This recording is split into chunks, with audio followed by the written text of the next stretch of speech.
इस वीडियो में हम लोग चैप्टर 1 का जो वैल्यू बेस्ड क्वेश्चन है और हॉट्स क्वेश्चन है वो दोनों क्वेश्चन को हम लोग डिस्कस करेंगे। तो सबसे पहला क्वेश्चन देखिए वैल्यू बेस्ड का है, आपका दिया हुआ पहला आपका है, Sukhdev a farmer had a son and a daughter, he decided to divide his property among his children. He gave 2/5 of the property to his son and 4/10 to his daughter and raised to a charitable trust. पहला question है, whose share was more, sons और daughter? देखिए इसमें question क्या है, सुखदेव एक farmer है, ठीक है, एक उसका एक बेटा एक बेटी है और दोनों को अपना प्रॉपर्टी डिवाइड करके देता है। तो बेटा को जो है सन को 2/5 मिलता है और डॉटर को 4/10 मिलता है, ठीक है। तो आपको क्वेश्चन ये में बताना है कि बेटा को कितना मिला और बेटी को कितना मिला। तो सबसे पहले आप क्या कीजिए, ये दोनों का जो प्रॉपर्टी मिला है 2/5 और 4/10 उस दोनों को कंपेयर करेंगे, ठीक है। यहाँ देखिए क्या लिखा गया आंसर, आंसर ए का होगा, यहाँ लिखेंगे सन्स प्रॉपर्टी कितना हो गया equal to 2/5 and daughter's property कितना हो गया,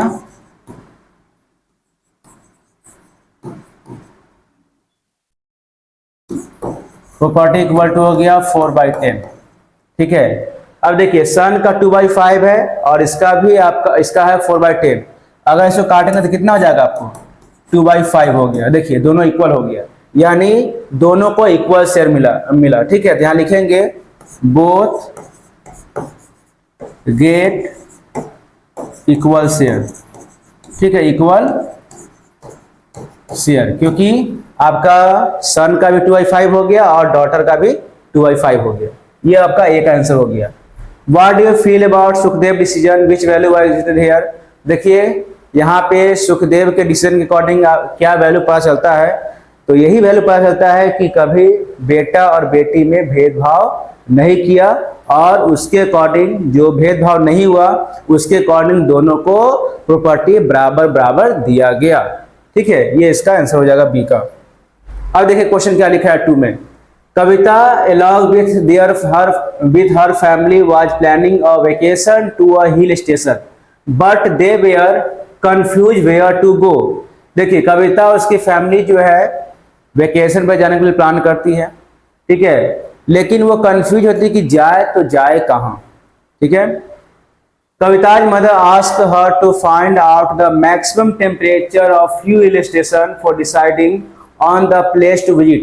तो कविता की मदर जो बोलती है कुछ शहर का मैक्सिमम टेम्परेचर निकालने के लिए जहाँ पे घूमने भी अच्छा हो और प्लस वहाँ पे जाके एंजॉय कर सके, ठीक है। तो आपका कुछ जगह का टेम्परेचर को यहाँ पे लिखा गया है, जैसे आपका शिमला का टेम्परेचर -7/2 है, डलहौजी का टेम्परेचर जो है आपको -5 डिग्री सेल्सियस है और मनाली का टेम्परेचर -8/5 डिग्री सेल्सियस है।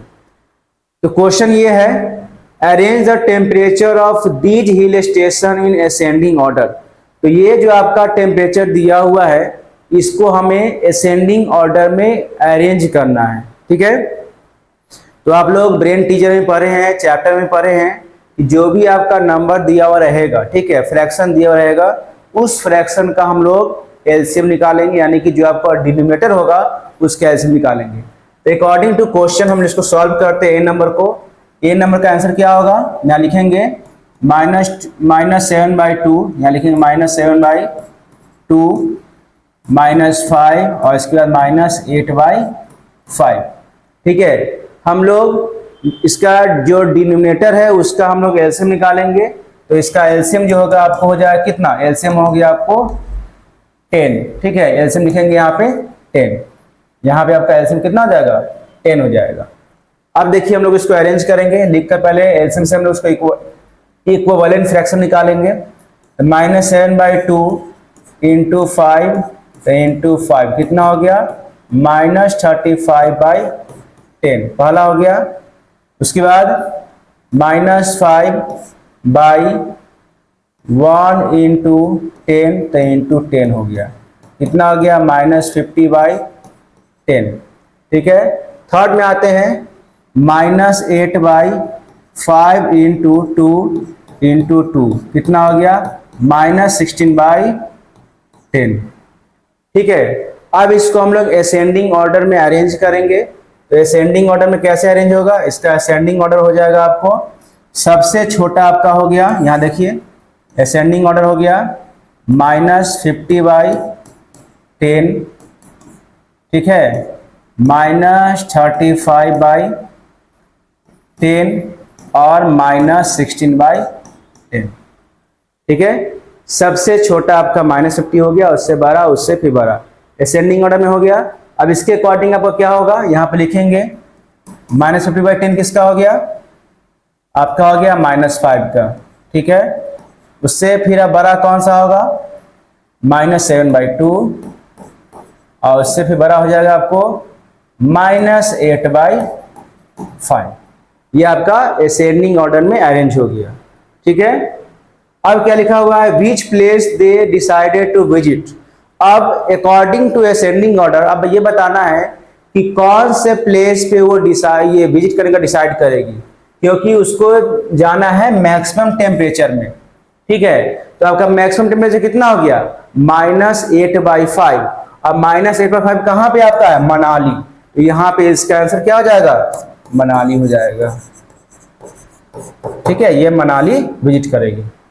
अब क्या है, what value is executed in the above situation. अब इसके अकॉर्डिंग क्या वैल्यू मिलता है, क्या सिचुएशन है। तो भाई आपको वेकेशन में घूमने जाना चाहिए। इससे क्या होता है कि आपका माइंड जो होता है, बॉडी जो होता है, वो दोनों रिफ्रेश होता है। ठीक है, आप जब घूमने जाते हैं तो नए नए कल्चर को देखते हैं, सीखते हैं, वहाँ अपना कल्चर कुछ दूसरे को सिखाते हैं, वहाँ से कुछ नया कल्चर आप सीख के आते हैं। तो घूमने से बहुत तरह का विकास होता है। ठीक है, तो आपका ए का आंसर ये हो जाएगा, जिसमें आपको अरेंज किया गया, आपका हो गया -5, -7/2 और -8/5। ये इसका आंसर हो जाएगा असेंडिंग ऑर्डर में। उसके बाद आपका मैक्सिमम टेम्परेचर जो होगा मनाली का होगा, जो वहां जाने के लिए डिसाइड करेगी। ठीक है, हॉट्स में आपका दिया हुआ है, the point P, Q, R, S, T, U, A and B are on number line representing integers such that T, R, R, S and S, U and A, P, P, Q and Q, B आपको represent करना है इस पे। ठीक है, locate the number line and locate and write the rational number represented by P, Q, R, S। आपको locate करना है और रिप्रेजेंट करना है कि इसका वैल्यू क्या होगा। ठीक है, यानी कि P, Q, R, S कहाँ पे होगा, उसको रिप्रेजेंट कीजिए और रिप्रेजेंट करने के बाद वो उसका वैल्यू क्या होगा, उसमें क्या नंबर आएगा वो लिखना है। ठीक है, यहाँ देखिए आपका UT लिखा हुआ है, तो UT के बगल में आपको RS आएगा। ठीक है, यहाँ पे देखिए हम लोग 2 पॉइंट देंगे, यहाँ पे ऐसे 2 पॉइंट। ठीक है, अगर हम लोग RS देते हैं तो यहाँ पे SU दिया हुआ है, तो आपको ये पॉइंट जो होगा S हो जाएगा और ये आपको पॉइंट हो जाएगा R। ठीक है, तब आपको TR हो जाता है और ये आपको AC हो गया, ये RS हो गया, सब इक्वल हो गया। उसके बाद देखिए यहाँ डिवाइड करेंगे आपको, ये अगर 2 और 3 के बीच में आपको क्वेश्चन दिया हुआ है। ठीक है, तो 2 और 3 के बीच में क्वेश्चन है, तो उसके अकॉर्डिंग आपका हो जाएगा एक, यहाँ पे आपका हो जाएगा P, इसको हम लोग P मानेंगे और इसको हम मान लेंगे Q। ठीक है, तो AP और QB आपका ये हो गया। अब करना क्या है कि जो ये नंबर रिप्रेजेंट किया गया है उस नंबर का वैल्यू क्या होगा। जैसे मान लीजिए यहाँ पे S है, तो S कौन से नंबर को रिप्रेजेंट कर रहा है और R जो है कौन से रेशनल नंबर को रिप्रेजेंट कर रहा है। इसमें P जो है कौन से नंबर को रिप्रेजेंट कर रहा है और Q है कौन से रेशनल नंबर को रिप्रेजेंट करना है, वो लिखना है। ठीक है, तो यहाँ पे वो करना क्या है कि 2 का, यहाँ देखिएगा ये दोनों के बीच में कौन सा रेशनल नंबर को रिप्रेजेंट करेगा, तो आपको S जो है वो आपको -5/3 को रिप्रेजेंट करेगा। ठीक है, S जो है -5/3 को रिप्रेजेंट करेगा और R जो है वो आपको रिप्रेजेंट करेगा -4/3 को। ठीक है, S जो है आपको, एक मिनट, S जो है -5/3 और R जो है -4/3 को रिप्रेजेंट करेगा। ये हो गया। अब क्या है, P को देखते हैं। P जो है वो 7/3 को रिप्रेजेंट करेगा, 7/3 को रिप्रेजेंट करेगा और Q जो है वो 8/3 को रिप्रेजेंट करेगा। ठीक है, P जो है 7/3 को रिप्रेजेंट करेगा और Q जो है 8/3 को रिप्रेजेंट करेगा। आप लोग देखेंगे बुक में, अगर बुक आप देखेंगे, बुक का जो आंसर होगा उसमें आपका A और B को यहाँ रिप्रेजेंट किया है। ठीक है, तो अगर A और B, A यहाँ रिप्रेजेंट होगा, B यहाँ पर रिप्रेजेंट अगर होगा, आंसर में आपका दिया हुआ है A और B अगर यहाँ रिप्रेजेंट होगा तो इसके अकॉर्डिंग 5/3 और 4/3 आंसर होगा। ठीक है, लेकिन अकॉर्डिंग टू क्वेश्चन, जो आपका हॉट्स में क्वेश्चन दिया हुआ है उसके अकॉर्डिंग यहाँ पे आपका आएगा 7/3 एंड 8/3। ठीक है, यहाँ पे आपका हो जाएगा 7/3 और यहाँ पे इधर हो जाएगा आपको 8/3। ठीक है, तो ये आपको P को 7/3 रिप्रेजेंट कर रहा है और Q जो है 8/3 को रिप्रेजेंट कर रहा है, तो यही इसका आंसर हो जाएगा। आप बुक के अकॉर्डिंग जाएंगे, क्वेश्चन में कुछ और है और आंसर में आपका कुछ और दिया हुआ है, तो बुक में जो आपका हॉट्स में क्वेश्चन है उसके अकॉर्डिंग आपका आंसर को यहाँ पे बताया गया है। ठीक है, और यही आपका एक्यूरेट आंसर होगा।